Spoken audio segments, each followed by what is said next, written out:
Good afternoon, Juanette. Good afternoon. Thank you for your patience. I think you've been here pretty much all day. I will ask you to raise your right hand, and while I swear you in,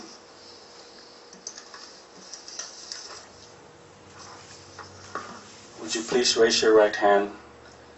And do you swear or affirm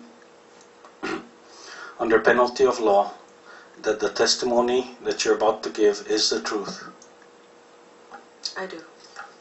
Thank you. Would you kindly state for the record your name, your position, and the agency that you work for? Okay. Oh, I just let it go? Okay, sorry. Juanette David Atalig. I am an investigator for the Office of the Public Auditor. Thank you, Ms. Atalig.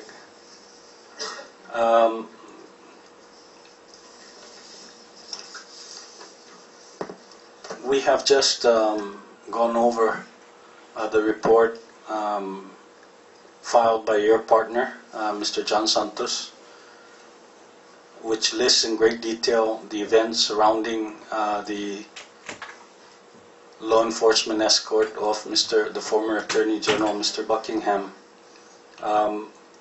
Just the first question, were you present with Mr. Santos throughout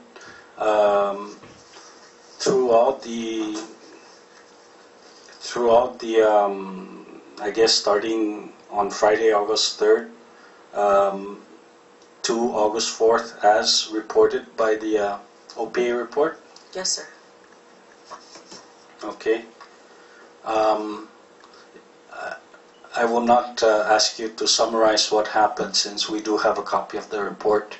I'm going to go ahead and allow the members to proceed directly to the questioning.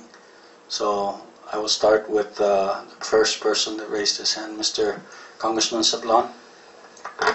Thank you, Chairman. Just for clarification, I understand that the OPA investigation report filed by Chief Investigator John Santos was signed off, I'm assuming by Mr. Santos. However, it also reflects the name of Ms. Atalig. So just for the record, I want to ask her whether this report was prepared together, and that the comments provided in the report are a reflection of what happened, or includes your involvement in this particular incident? Yes, it is, sir. I have my own separate report, but they're similar.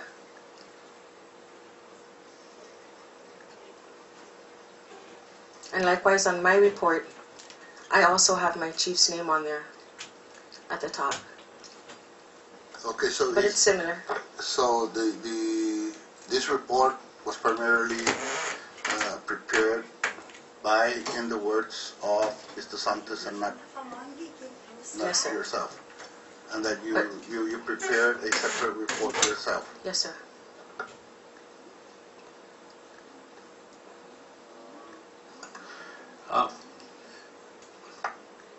You still have the floor. You know, Chairman, I guess, knowing that, and that generally, I think what we already have is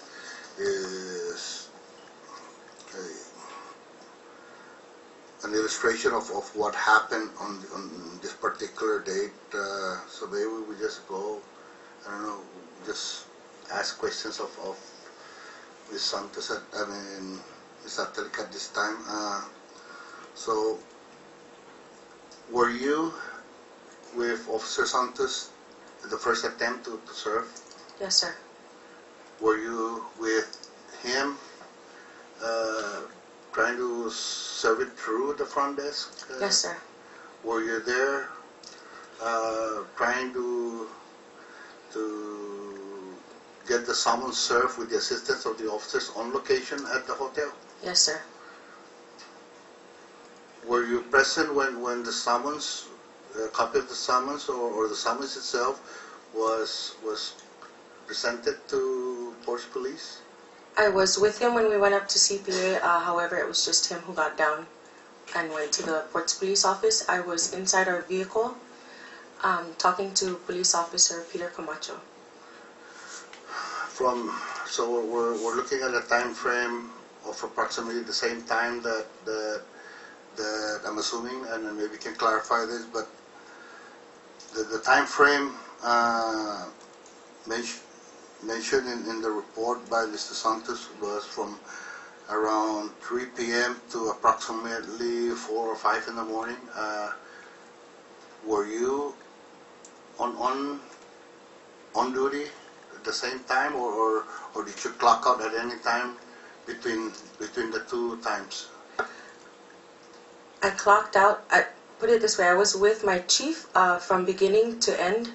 The only time we went our separate ways was a little after around midnight to get some shut-eyes for about an hour and a half, and then he picked me up and we proceeded to the airport.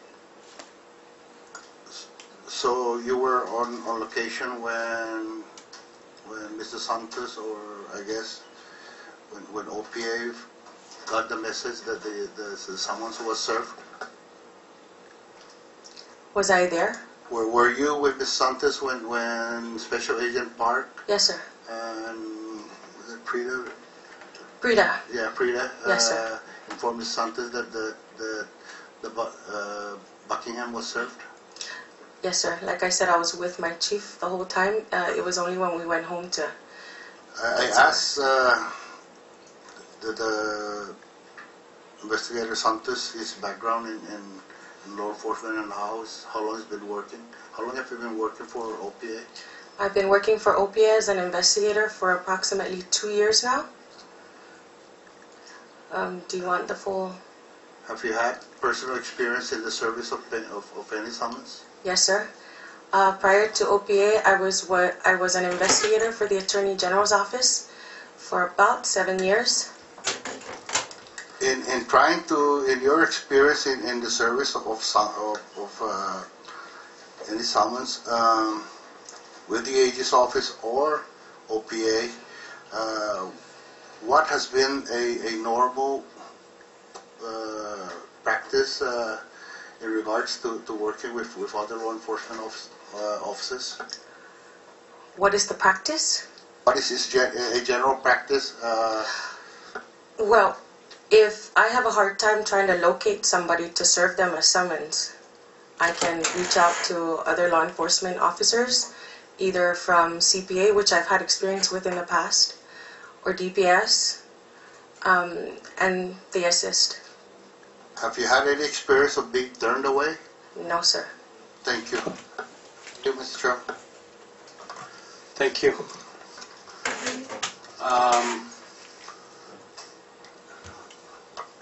Ms. Atalig, have you seen the report submitted by your chief investigator, Mr. John Santos? Yes, sir. And you stated that it is similar to your report? Yes, sir. Can you perhaps, maybe since the committee I don't think has a copy of your report, just enlighten us as to what may be the difference between your report and his report? I mean, if you don't have to restate what was in his report, but maybe inform us of anything else that may not be in Mr. Santos' report that it is in yours. There was a typo I noticed on his. It would be at Aquarius at room 1002. I believe in his report he stated that Mr. Buckingham was inside the room when Mrs. Buckingham, or was inside, but that's not the case. He was not there. She went into the room to call him through the telephone. I see. So, Mr. Buckingham, the difference between your report and Mr. Santos' report is that you were able to gather that Mrs. Buckingham, I think Pam is her name, right? Did go inside, but was able to communicate with Mr. Buckingham via telephone. Well, that's what she said. She said she's going to call him and picked up the phone and then walked to her room. I see. And I believe in Chief Santos's report, I think he said that she went into the room to talk to him. So there's a little confusion there. Thank you. Thank you. I do see it on the report. So. But she did say that he was not there. Right. But you can neither confirm nor deny that he was or was not in there because you didn't step into the hotel room. Is that correct? That's correct. Thank you. Is there any other major, you would say, differences between your report and Mr. Santos' report? No, sir. Thank you. Are you familiar with the supplemental reports that came in from, I guess, other persons who submitted their affidavit or their reports relevant to this case? No, sir. I'm going to be more specific. Are you familiar with a supplemental report from Sergeant Anthony Macaranas regarding this incident? No, sir. Okay, thank you. I will not ask you a question about this, but I do want to read point the members to supplemental report RTN 12-0024.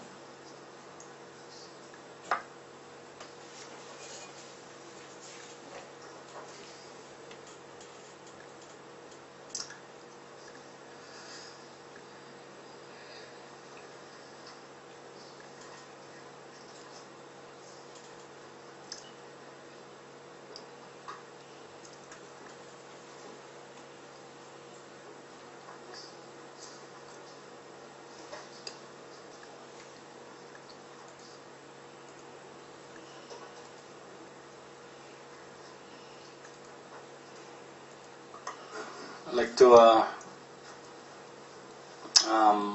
bring the members' attention to the supplemental report I had just referenced. Now, this came from OPA. It may be a report from the investigators relating a telephone conversation with Sergeant Anthony Macaranas. And I would just like to read it for the record because it does provide some relevancy as to CPA's failure, if you will, to serve the penal summons. And it's very disturbing, to say the least. It says on Saturday, September 8, 2012, after 6 p.m., Sergeant Anthony Macaranas called and provided the following information in relation to the August 3, 2012, regarding the subpoena to be served to former AG Edward Buckingham.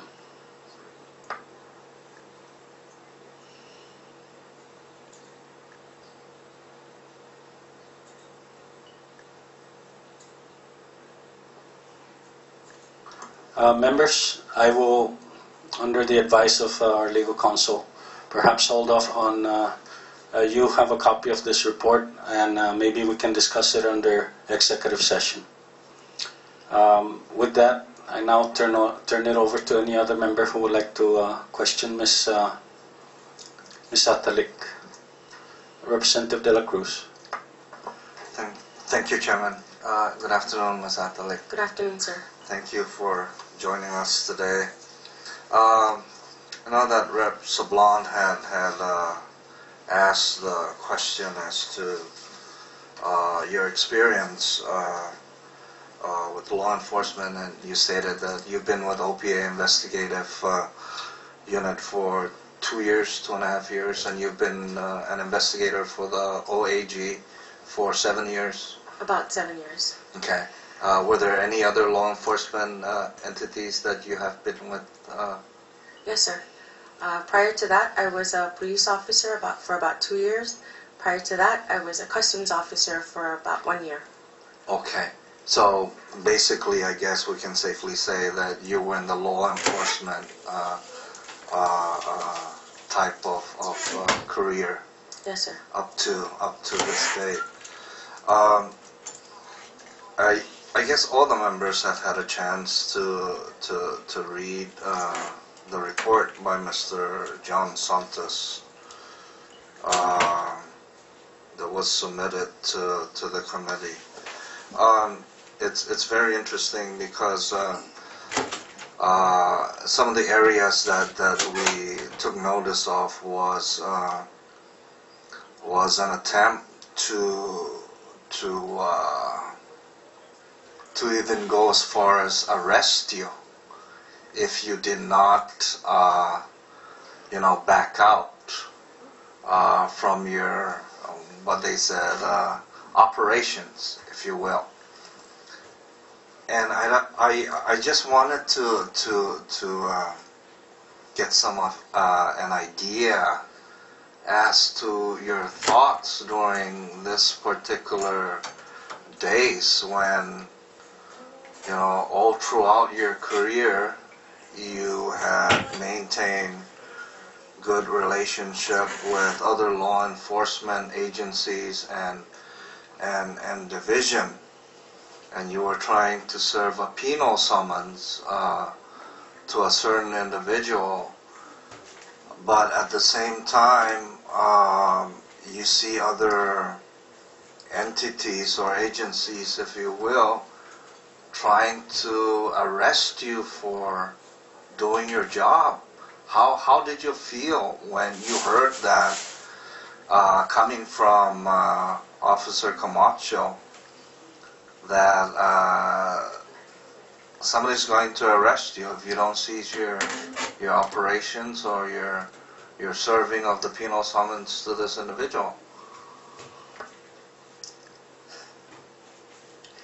How did I feel? Disgusted, and maybe a little bit of excitement, just because I know there was no grounds for it. To do my job, to be arrested for that just was a joke to me. But I understand the officers had orders. But it was very discouraging because, like I said in the past, I've dealt with other agencies, DPS and CPA specifically, and I've never encountered something like this. So this was basically something out of the ordinary, Very if you out will. of the ordinary. Yes, sir. Okay. The other question that I had was leading up to the Ports Authority or the airport itself. What did you witness when you were at the airport? Did you witness the pushing of a certain news reporter? How would you describe your time while up at the airport at the night of August 3rd, morning of August 4th? When Chief Santos and I arrived, it was probably a little after 4. I recall walking up with him to the departure area, and we just see the cars, the patrol cars, and the officers already blocking Mr. Blonde's way. I can't say what they were talking about. I was advised by my chief to step back and just stay away from that commotion. So I think more than half the time we were inside the Ports Police office. But I did see the block. Did you see Mr. and Mrs. Buckingham while you were there at the airport? Yes, sir. Did you see anyone else with them? Anyone carrying their personal belongings by public officials or public safety officers? Yes, sir. Deputy Commissioner Ambrosio Ogomro, Chief Jordan Kosam from CPA, Jermaine Nekaifis, the governor's driver. I saw Captain Rebuenog somewhere in there. And it was really fast, so you just see them move while the officers block, and they're in, and that was it. Now, with regards to vehicles, when you arrived, you stated that you saw police vehicles parked. Yes, sir. Did you notice if any of the vehicles had these federally funded signs on them? No, I didn't, sir. Do you know if these or some of these vehicles were federally funded? I don't know that yet, sir. Okay. All right. And what time, again, did you and Investigator Santos leave the airport premises? I think it was around 5, shortly after our briefing with S.A. Park and Prida. S.A. Prida. Okay. And through your recollection with Special Agent Park and Special Agent Prida, what can you tell the committee as to what you were communicated with? With S.A. Park? With both S.A. Park and S.A. Prida. I recall him saying that it was done. They made the service, that when they got into the VIP lounge, Mr. Gomro and Mr. I think it was Kosam, went up to him and something to the effect of trying to stop him, I guess, from making the service. They had their little talk. I recall S.A. Park saying that Ogomro put his hand on his shoulder, and he advised Mr. Ogomro that he understands he's doing his job, but S.A. Park needed to do his job as well. And he said that he didn't want to make matters uglier, because he could have arrested Mr. Ogomro. Did you recall a Special Agent Park saying or quoting Mr. Buckingham that he was under direct orders to make sure that he gets on that flight? Yes, sir, and that too. He did say that when he finally made contact with Mr. Buckingham, Mr. Buckingham's concern was just, can I get on the plane? Am I allowed to get on the plane because I am under direct orders to leave? And S.A. Park did mention that he was, that's all he was concerned about. Not so much being served maybe, but just whether he can get on the plane or not. I guess he was in a hurry then. Sounds like it. Okay. I'll yield for now, Mr. Chair. Thank you. Thank you. Ms. Atalig, Sir. based on earlier testimonies, we gathered that Mr. Buckingham and his family were originally scheduled to depart the Commonwealth on the 5th, which is a Sunday. We also gathered that sometime on August 3rd, they had made a decision to leave earlier than their scheduled departure date, and they ended up leaving in the early morning hours of August 4th. The report also states that there was actually a hosting for Mr. Buckingham's farewell on the evening of the 3rd that was supposed to take place at Joe's Bar and Grill. I understand that you had taken steps to confirm this. Could you kind of share with us what you discovered when you checked? Well, I just called. I don't recall the name of the staff that I spoke to. I asked if there was a private party going on, and she said yes, there is. The governor is supposed to be there, and it's a farewell party for Mr. Ed Buckingham. I asked if Mr. Buckingham was there, and she said no. And that was it. So he missed his own farewell party. I believe so. Thank you.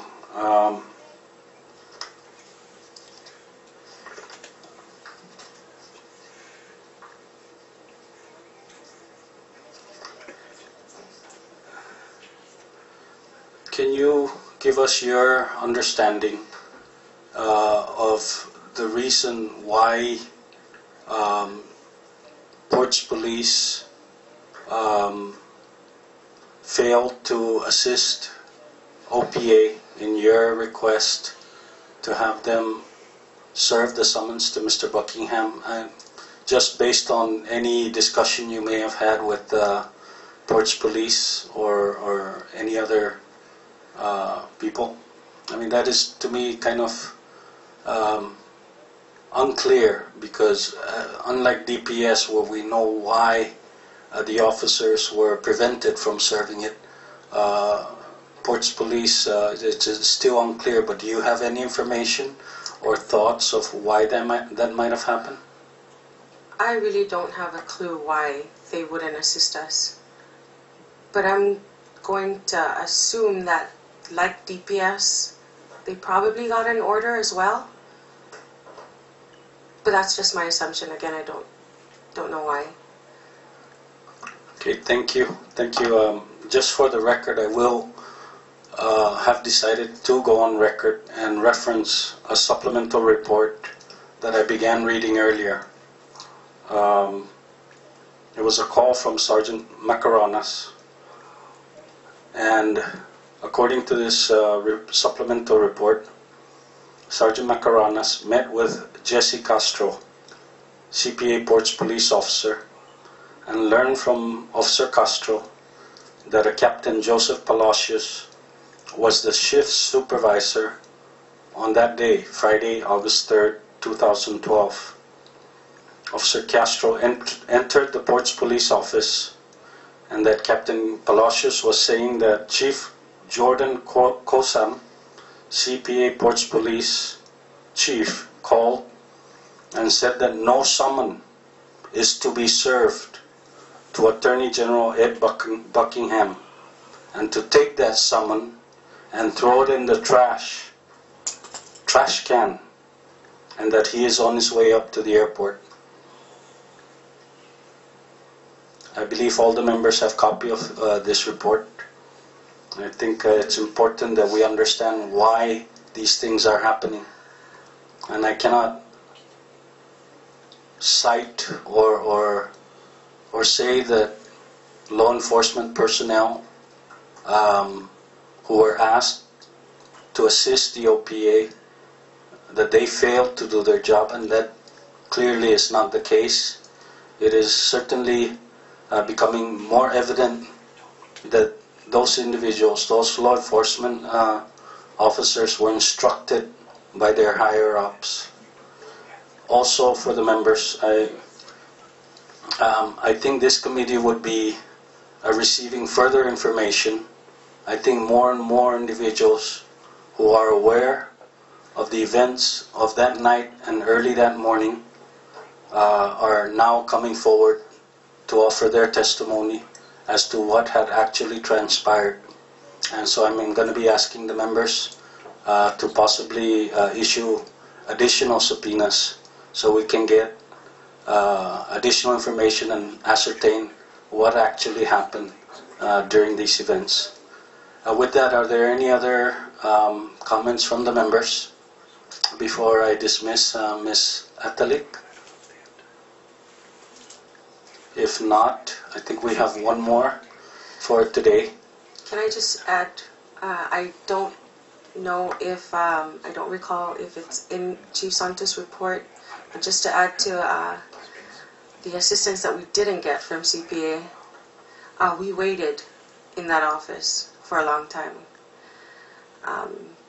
There was an officer, the radio dispatcher, who, when we got there, was calling his officer in charge, I guess the supervisor for the shift. And he informed him that we were there. We were there with one FBI agent, and we wanted to meet. And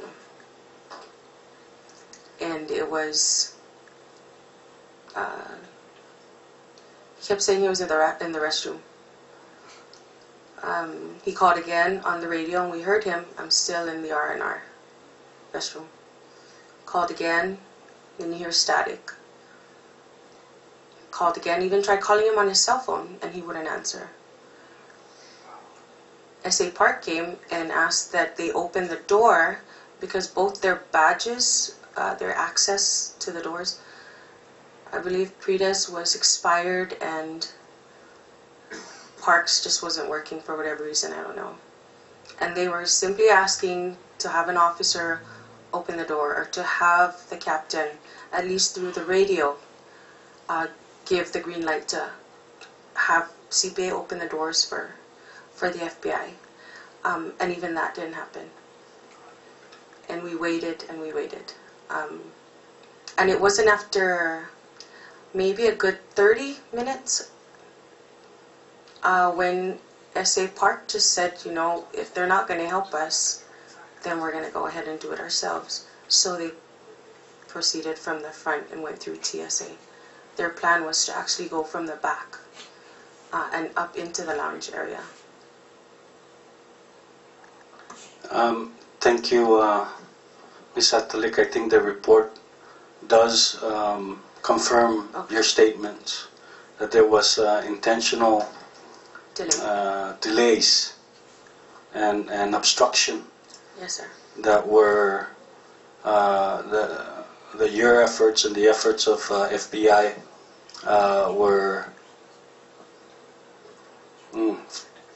were not given the assistance that should have been accorded to both law enforcement agencies, the OPA and the FBI, and the report reflects that.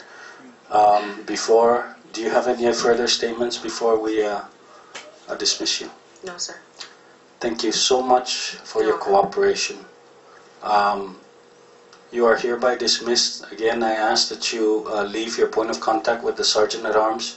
You may be called upon to testify again, provided you will be granted a reasonable notice. So with that, thank you again for your cooperation. You're welcome.